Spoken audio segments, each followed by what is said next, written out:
Thank you for tuning in to the annual video series from the International Symposium on Human Identification. Today we are here with Kelly Knight, who you might also know as Kelly the Scientist. Kelly, why don't you tell us a little bit about yourself and the many, many things you do? Oh my goodness, do you have, a couple days? So my name is Kelly Knight. I'm an associate professor at George Mason University. I teach undergraduate and graduate classes. I also am the principal investigator for our forensic DNA laboratory out there. So that's one part of my job. But I'm also a PhD student. I'm studying science education research.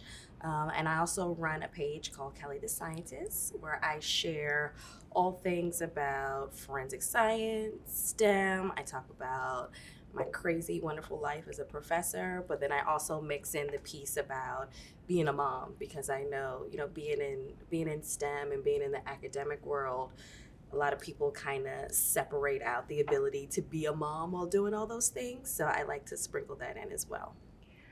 So I have so many questions for you in every area that you're working in. But, and please correct me if I'm wrong, I understand someone was mentioning you had some health challenges that you had to overcome.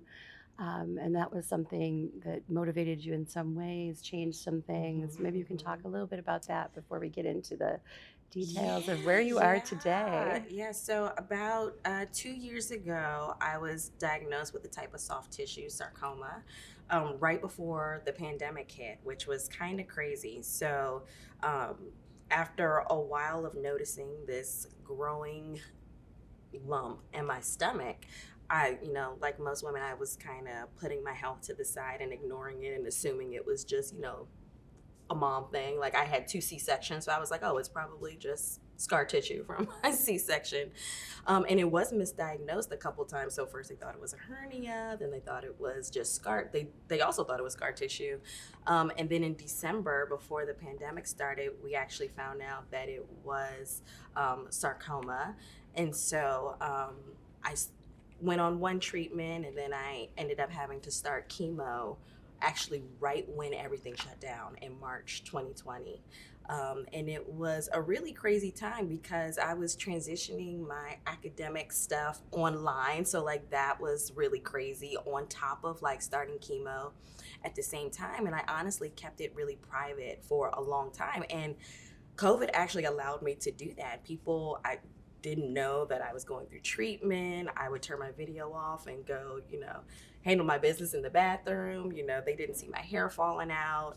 And that was really difficult. But then after a while, I decided to start sharing about my journey online, and my health struggles. And even though it was really difficult being vulnerable in those moments, I've received so many messages from individuals who said, wow, like I'm going through the exact same thing. And I'm just so grateful that you shared your story, because I felt alone, especially during COVID. People who were going through cancer treatments during COVID was awful because you couldn't have people with you during chemo. You had to go in surgery alone.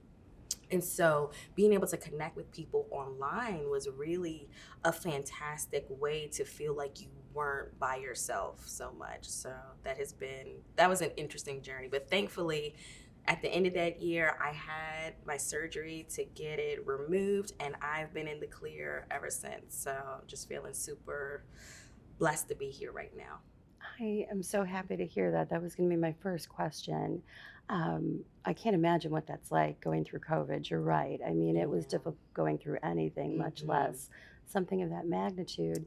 Was it part of what inspired you to continue to build your social presence? It's prolific. Yeah. So I started Kelly the Scientist originally because I do have a personal Instagram page, but like most scientists, I'm super passionate about science, but my friends and family not so much. So they didn't get enjoyment out of me posting about electrophoresis and things like that.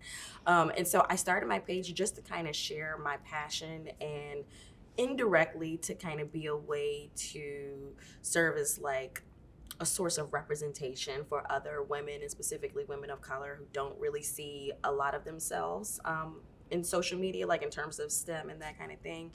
And then as I started to open up about that, and then I realized, well, I also want people to know that I'm not just a scientist. Like, I'm a scientist, plus I have bad days, plus I go through illnesses, plus my kids are driving me crazy today.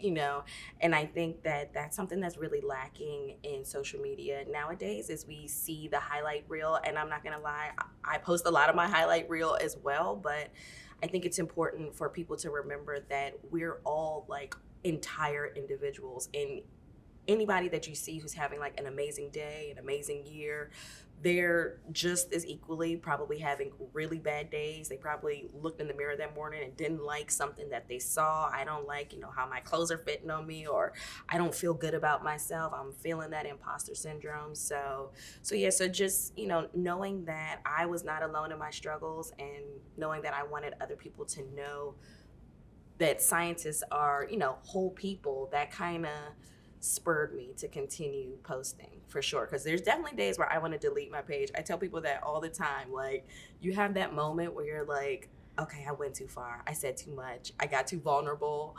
Um, and you want to delete the post or delete the page. And then, later that day, I'll get like a message from someone who's like, you changed my life. I mean, it's just amazing to me how, like, I just feel so honored when people say that I've impacted their life, even though I've never even met them in person. So it really just gives me that push to keep going. Well, I think you hit it on the head. There's like a culture of perfection that it Absolutely. creates, and that's very dangerous. I love Hmm. the quote on your page, don't think, just start. Yes. Yeah, I think we could all use a little bit more of that inspiration. Yeah, that's that's also, there's good and bad things to that. My husband will tell you, because sometimes he's like, "No, Kelly, you do need to think. Like, stop, like, stop just Right. going, head into things." But I do feel like that is part of what has gotten me this far in my career today, because just like everybody else, I do have those moments where I get caught up in my own head, and I'm like, oh, I can't do this. I shouldn't do this. This is too big, or I'm not qualified for this, or just thinking too much, overthinking, overanalyzing, underestimating yourself. And so I really just do have that mantra, like, I'm just gonna go in, and if it works out, it works out. If not, then lesson learned, add it to the life book. That's the best attitude. It's perfect. Um, you've had so many different experiences. What was your early career like? How did you get to this place for people who are just starting out? Yeah, so I've always been a STEM nerd. I tell my story on my page all the time about how, my dad was an air traffic controller, my mom was an educator, and my dad loved all things air and space. So I grew up building rockets and going to the Air and Space Museum, and he really just fostered that love of STEM within me at an early age. But, one of the things I love is that my parents encouraged that, and they let me pursue my interests, but they also didn't make it seem weird that, on the one hand, I would be wearing like a pink tutu playing with Barbies, and then the next minute I was dissecting like a pig brain that I bought from the grocery store. um, and so, I just continued to build on those interests. And then in high school, I took a anatomy and physiology class, and my teacher did a blood typing lab. So that's kind of, I feel like that's dating myself when I talk about like forensics and blood typing. But it was like a crime scene, and this was pre CSI. So, and I know people always talk about like the show Quincy and things like that, but I didn't really watch those shows at the time. So I never knew what forensic science really was until that 11th grade lab. And I was like, oh my goodness. So all of these equations I've been memorizing, all this science I've been learning, like, there's really a greater good. Like, there's a purpose in this. Like, there's a type of field out there where people are using what they know about science and technology and engineering and math to not only solve these issues and to solve crime, but to really contribute to the community and the justice system. And I found myself drawn to that. But even still, when I got to undergrad, um, my journey was very much wiggle waggy. It was not, it was not linear. So I like to remind my students all the time that, your journey is not going to be a straight path. I started out, for some reason thinking I was going to be pre-med because at the time there was no forensic science majors or anything like that the way there is now. So I liked forensic science, but I kind of just put it in my back pocket. And I started out pre med because, that's what most people who liked science did. So I was like, let's try this. Realized the first semester, I hated it, didn't do well in biology, did really well in my chemistry class. So I decided to major in that. And coincidentally, one of the specializations was forensic chemistry. And then I remembered that 11th grade anatomy and physiology class. And I was like, okay, that'll be my specialization. And unfortunately, I did not really like most of my chemistry classes, but I love the forensic chemistry classes. And so I actually got a position with the Bodie Lab my senior year as a DNA technician, and that put me back on the path to biology because at that point I realized that I did still love forensics, but I did not want to do forensic chemistry. So I ended up doing that and then applying to Virginia Commonwealth University for their master's program. And that experience really changed my life because I honestly had a very, very challenging time during undergrad. I went from being the valedictorian of my high school to feeling invisible and unsupported and unsuccessful in undergrad. I struggled with my grades. I felt like my teachers, they didn't want me to stay in STEM. Like they didn't believe that I could do the things that I wanted to do. And I am a very sensitive person to that. And when they would make me feel those ways, I really internalized it. And so I struggled. I wouldn't seek out help. But thankfully at VCU, they took a chance on me. And, that experience really changed my life and allowed me to really fulfill my ultimate goal, which was to become a forensic DNA analyst. I think that story is so Mhm. important for people to hear for so many reasons. First of all, you have this seminal moment in 11th grade where you realize this is the direction you want to go. But I think everyone, no matter what their field, struggles in the beginning of Mhm. undergrad. I was the Right. same thing. High school was a breeze, everything was wonderful and easy. And, Right. that first year, am I supposed to be here? Am I Right. pursuing the right things? And I Mhm. changed careers a million times. Mhm. But right, then you find it, and STEM especially. Yes. Not, I mean, it's underrepresented in so many ways. Mhm. And you are now a STEM accelerator. For people Yes. who don't know what that is, can you tell us what that is and what you're doing? Yeah, so at George Mason University, we have a really unique program, and it's called the STEM Accelerator Program. And so basically, the faculty who are a part of that program, we actually are hired specifically to be in that role. So we're 50-50 hired, like to work within a specific program or department, but then the other 50% of our time is dedicated to our STEM accelerator efforts. And some of the goals of our program are to recruit and retain students to STEM. So I do a lot of K through 12 outreach in order to try to recruit students into the STEM fields. But I think that retention piece is what's so important, right? Because we bring people into STEM and then we're like, great, you're here. Okay, bye. Good luck. And so with our program, we really try to be intentional about providing supports for students so that when they take that first biology or chemistry class and it doesn't go as well as they thought, they don't run for the hills and they're like, oh, forget about this. I'm going to the business school or I'm going to, the humanities or something like that. So we do things like we have learning assistants, which are undergraduate students who help facilitate the courses through various learning mechanisms. We have all different types of things in place. Also trying to help them shorten their time to graduation, right? So nowadays, the goal used to be for students to graduate in 4, maybe 5 years, but in the STEM fields, or if you have changed your major a lot, or if you're experiencing, any type of hardships or difficulties, that time gets extended 6, 7, 8 years plus. And so we're really trying to provide programs and support for students so that they can get out, in the time they want to within that 4 to 5 year range. And then lastly, of course, we also want to help them find jobs, right? So that's like ultimately the reason why most of us will admit is go to college. It's not just to learn, unless you're like me and just a professional student. But most of us go to college because we want to actually obtain a career afterwards. And so I know, like, I've done like a couple of programs for the forensic science program. Like, we did employment forum with the DEA. We had someone from the FBI just come in this past week to talk to our students about their career and how to get to that point. So, really just trying to provide as many supports as possible for them so that we can get them there, keep them there, get them out, and then help them to find a job afterwards. That is really incredible to hear. I don't think I don't know that we've talked enough about STEM, even in some of these interviews. Hmm. And aren't you also working on a program that you particularly are passionate about, Hmm. beyond the STEM accelerator that you work with the university on?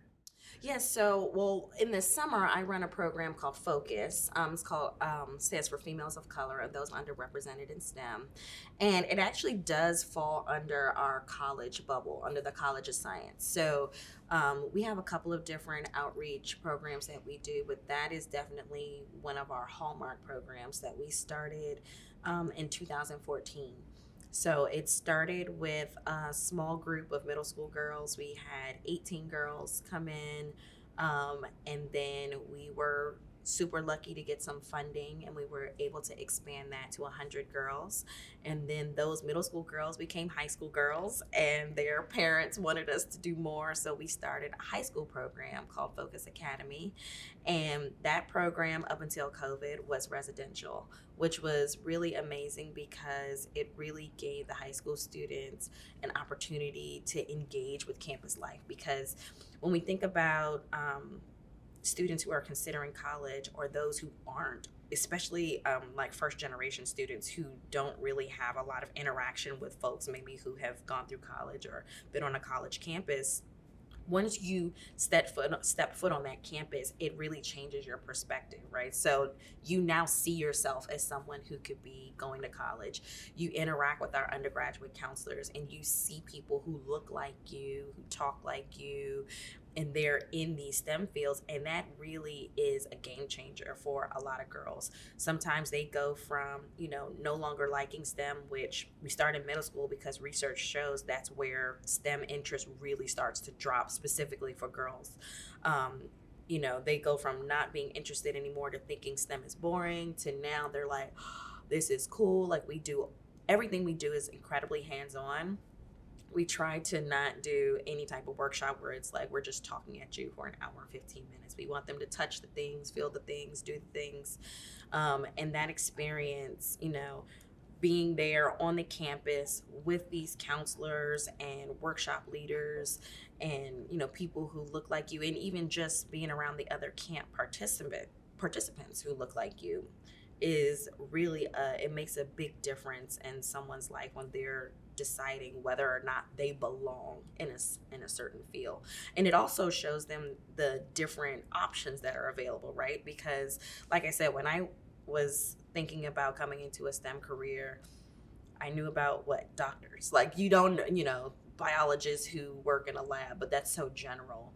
But I think through our program, we really try to bring in people who work at all different types of places, just so they can see the possibilities. Because it's hard to say when someone says, what do you want to be when you grow up? Well, you have to know a list that comes up in your head in order to choose from that list.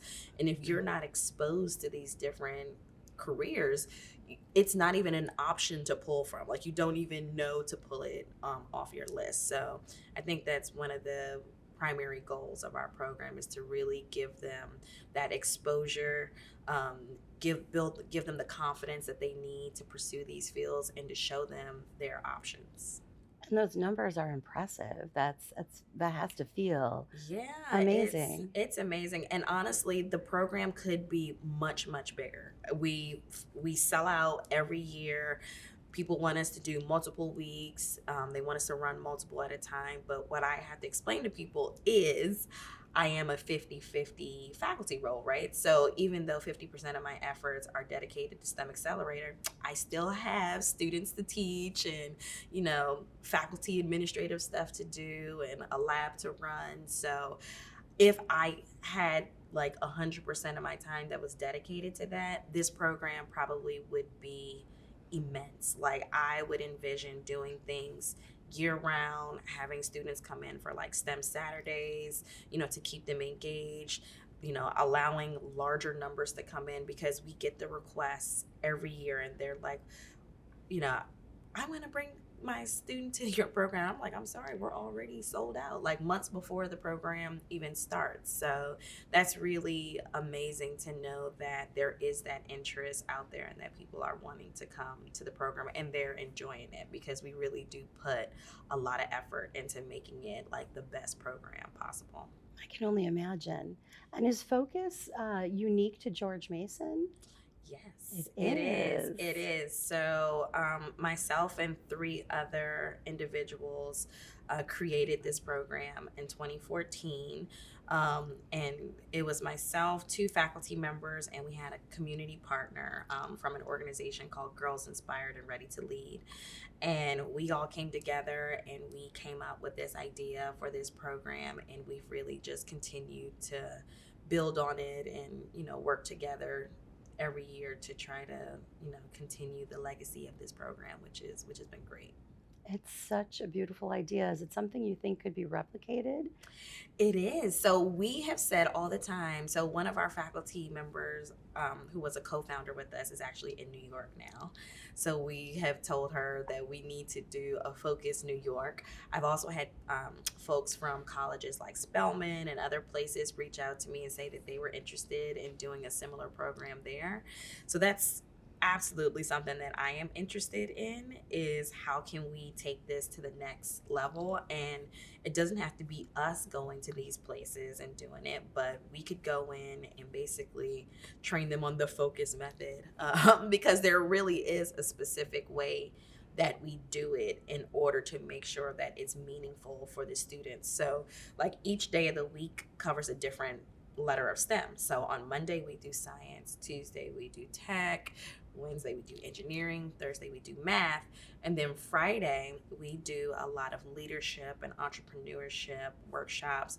But we also have the students do like a scientific poster session. So each group of girls gets assigned a workshop from the week, and they have to work together as a team to basically create scientific poster, just like how we have at ISHI here, and we're already training them on those skills, like how do you create a poster, and then we have them presented. So we invite faculty, staff, even their families to come and see them present these posters to kind of, just continuing to reiterate to them that they are scientists, that they can be scientists, that they're doing science now. Because the more they see themselves in that role, the more committed and dedicated they're going to be to continuing to pursue their dreams and their studies.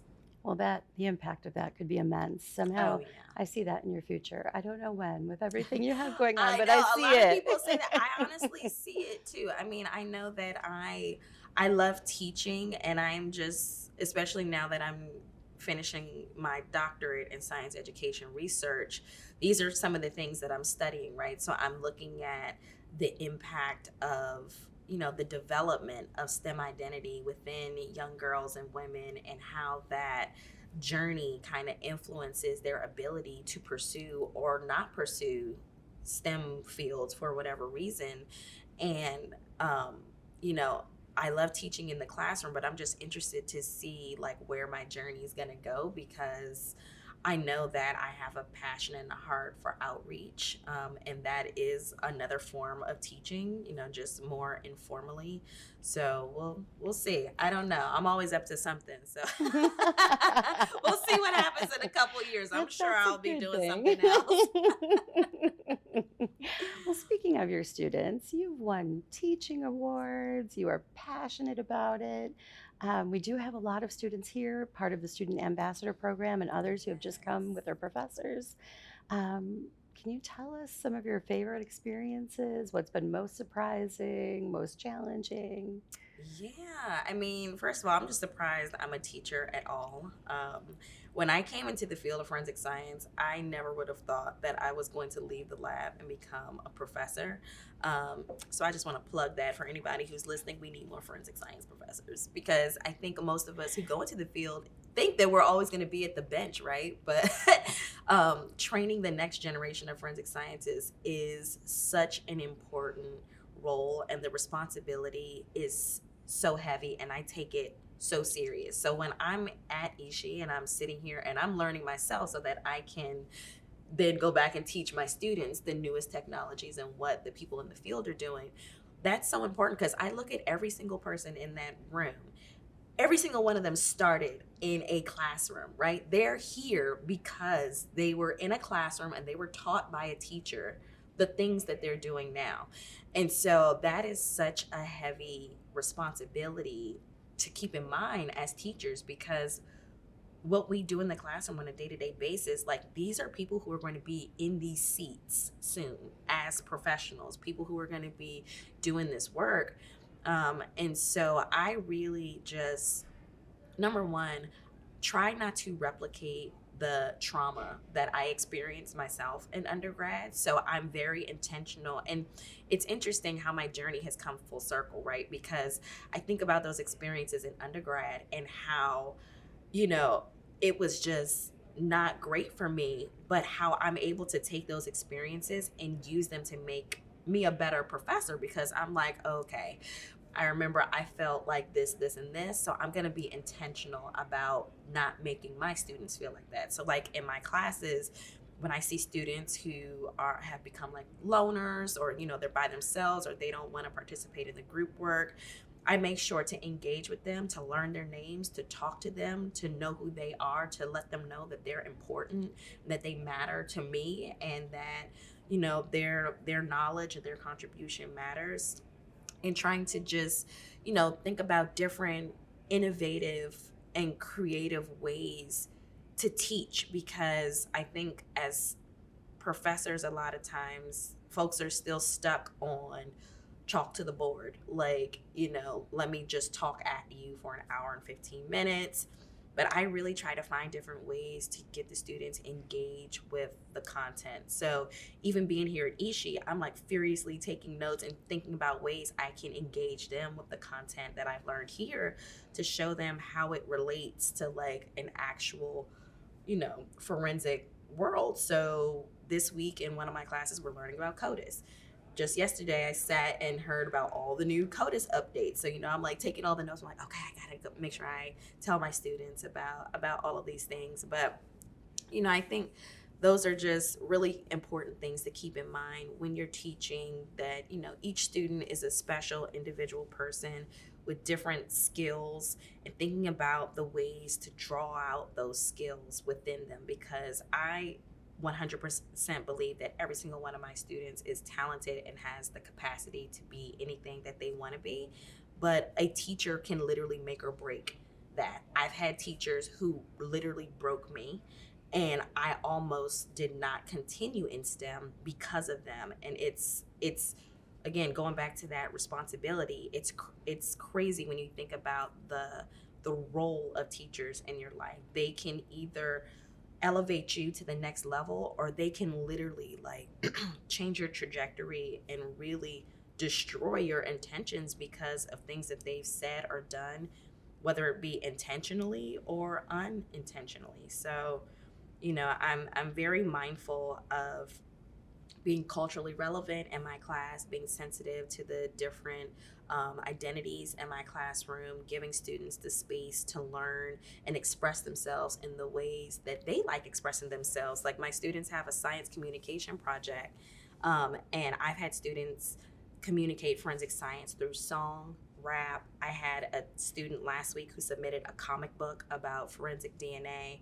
They create Instagram posts and Facebook posts, and it gets them so much more excited about the science, and it allows them to really retain the material because I'm not just saying you memorize this sheet of paper that I've given you.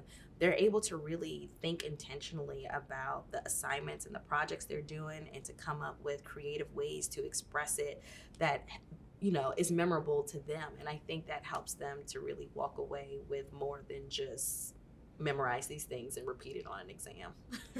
Allowing that level of creativity, and then they're able to share that with other people and see that there are other ways to express how you're Exactly. learning is amazing. And you are definitely not the first professor I've talked to during this conference alone that talked about not repeating the trauma that they felt when they were going into the Absolutely. field. So I think that is very hopeful for the future. Yeah, yeah, I think that's important. I think we learn lessons as we go, and we use those lessons to help, either help people or um, remind ourselves like why we are here, why we're doing what we're doing. So um, I feel like every part of my journey has been important, the good and the bad, because it has made me who I am today. And I think that the parts that weren't so great were still helpful in allowing me to connect with other people who've also gone through different issues. And so I really do believe that every experience that I've had truly has a purpose. So it's just a matter of figuring out, what that purpose is, because when we're going through things in the moment, you tend to focus inward. Why me, you know but then after the fact, when you come out of it, you're like, well, why not me? Like, I totally get it now. I understand why I went through that health struggle, because I was going to also have a student who was going through cancer who I needed to connect more deeply with. Or I understand why I failed organic chemistry, so that when I have a student who feels like they need to leave STEM because they failed organic chemistry, I can say, well, guess what, I did too, and here I am, your teacher. I still made it, and I failed organic too, so it's okay. That part is important to remember, because then they're like, "You did," and I'm like, "Yes, I did." And there's a whole group of us who did. So, Right? right? There's a whole community of us who struggled through organic, but it is what it is. We're here today, right? We got through it. We got through it. Absolutely, absolutely.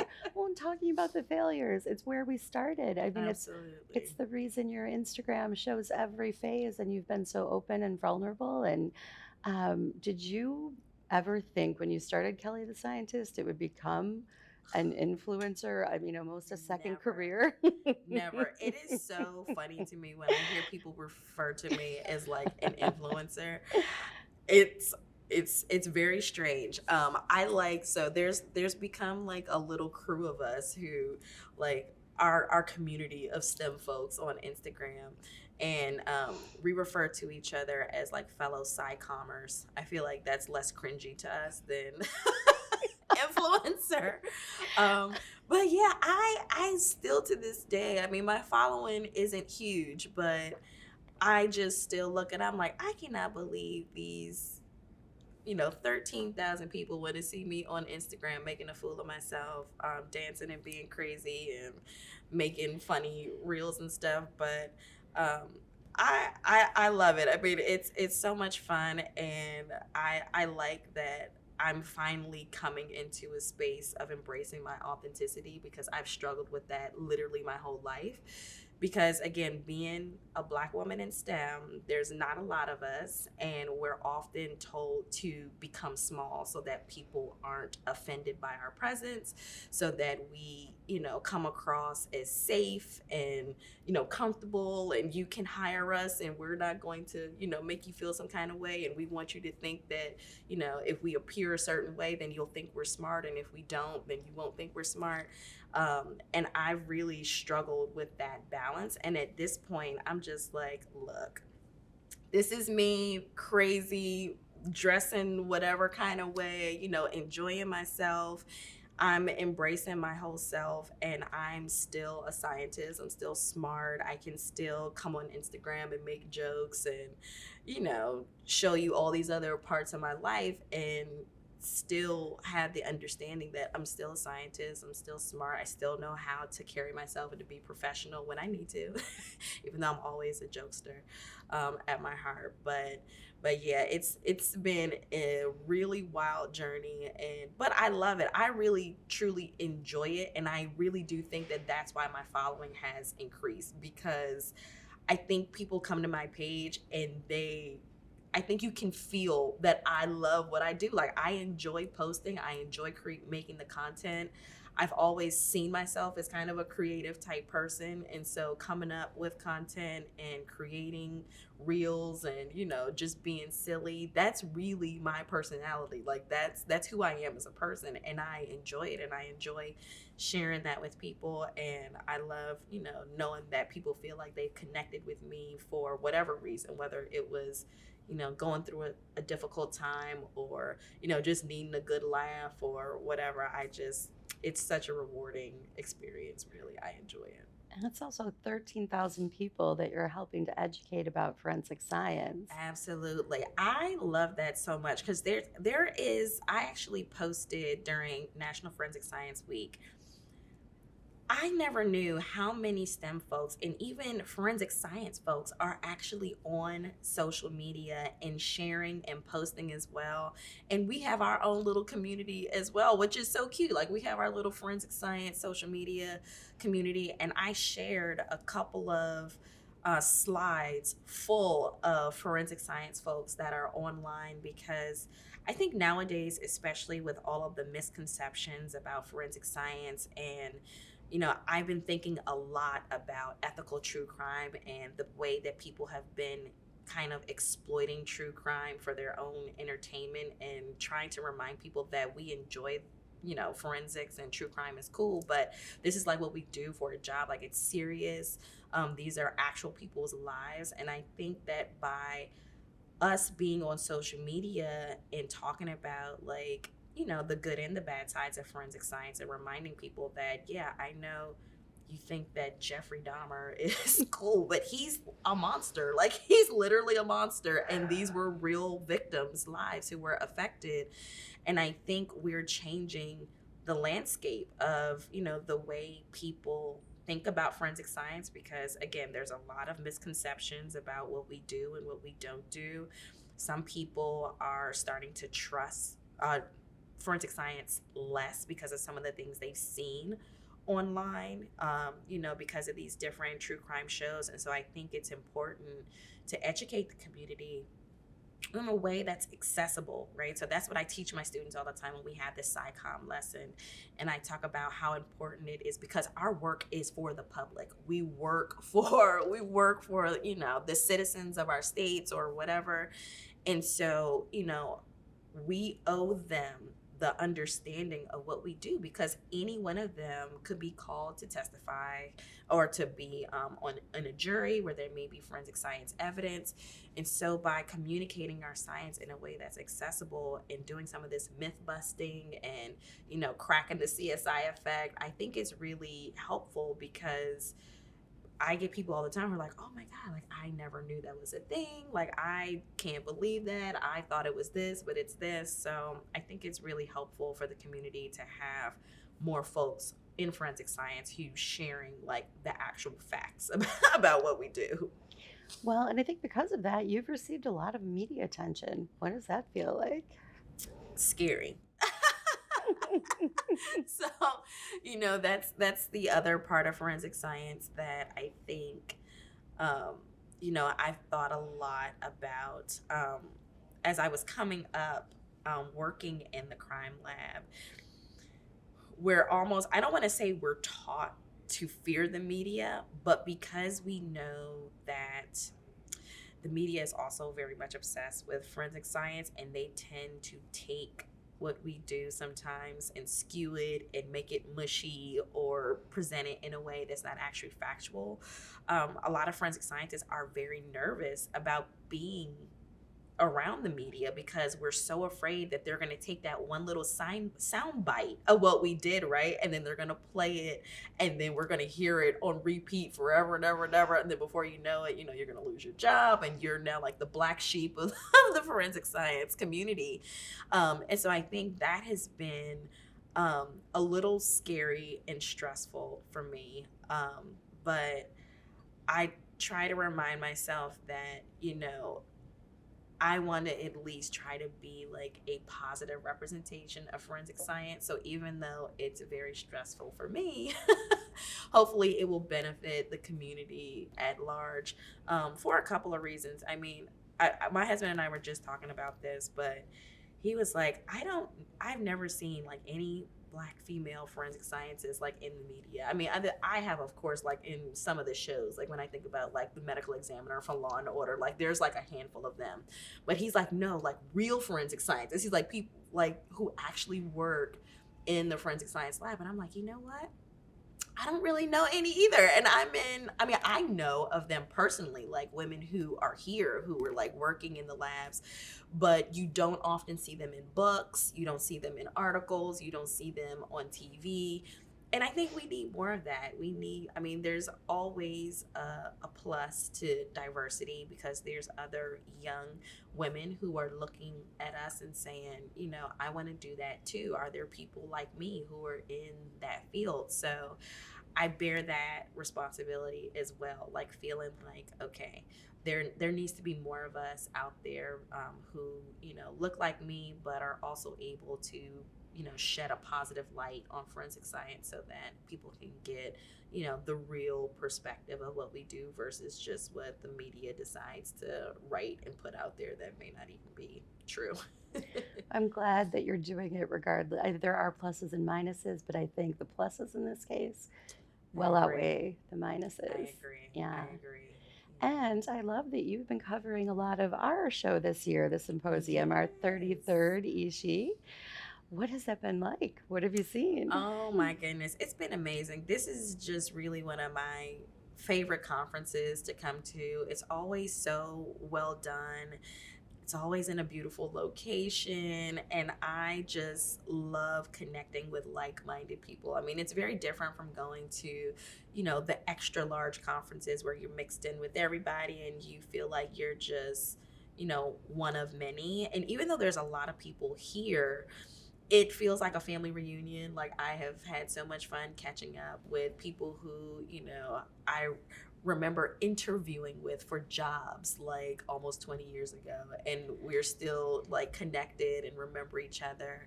But the workshops and the talks have just been amazing. The student networking reception was fantastic. I was able to have a handful of my students come, and they really enjoyed it and they learned so much at that networking reception.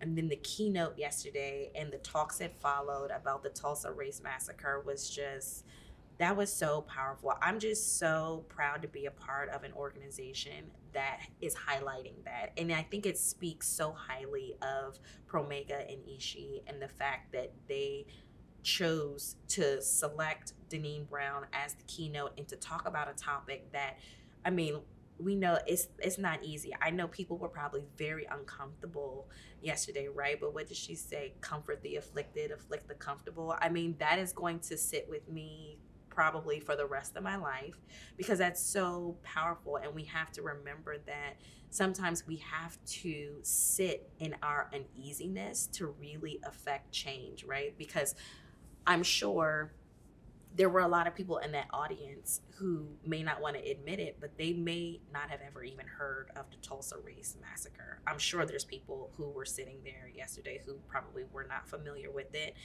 And we should be, because it was a tragedy. And I think, again, it just speaks to the power of forensic science and the role that we have to the community as a whole, because to see such a tragedy like that, but then to also see how powerful forensic science is for helping to identify these individuals who we may not have ever known were there, I think that's so powerful.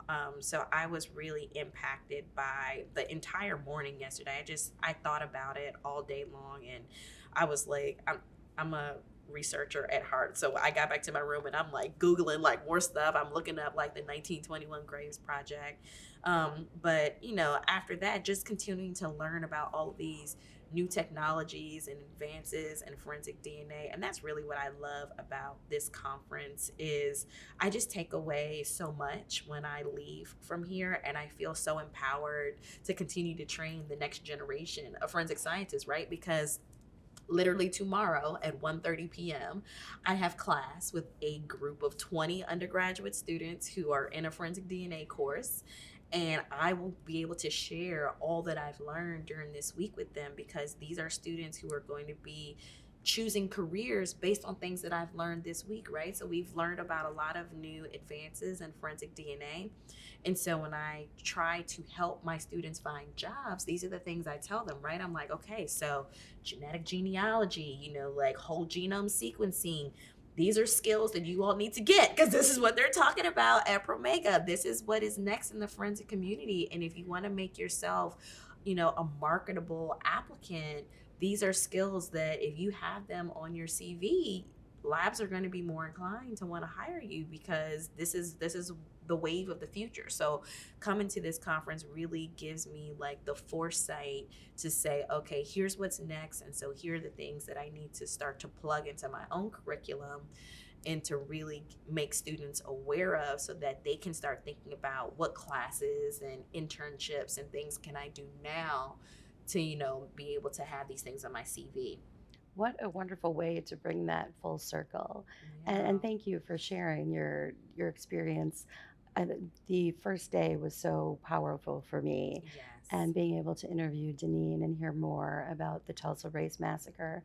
Hmm. And you're right, many people don't know They about it, or don't. the fact Yeah. that 25 to 30 other events happened, similarly in Right. other places, and it's not being I didn't discussed. even know So, that. I mean, right, so I right. was like, wow. Like when she said that, I Yeah, was like, wow. I mean, knowledge is power. I mean, and you don't know what you don't know, right? right. Until you come to something like this and you listen to someone like her speak and you're like, wow, I feel ignorant now that I didn't know about this, but it's almost like, you can do all the research that you want, but she said over and over again, these are the things they didn't want you to hear, right? She kept saying that, like that was one of the taglines in her speech. And that is so true because we will never hear about some of these things unless someone who knows the truth is going to be, brave enough to come out and share these stories. And so I appreciate her so much for doing that because I know I learned a lot.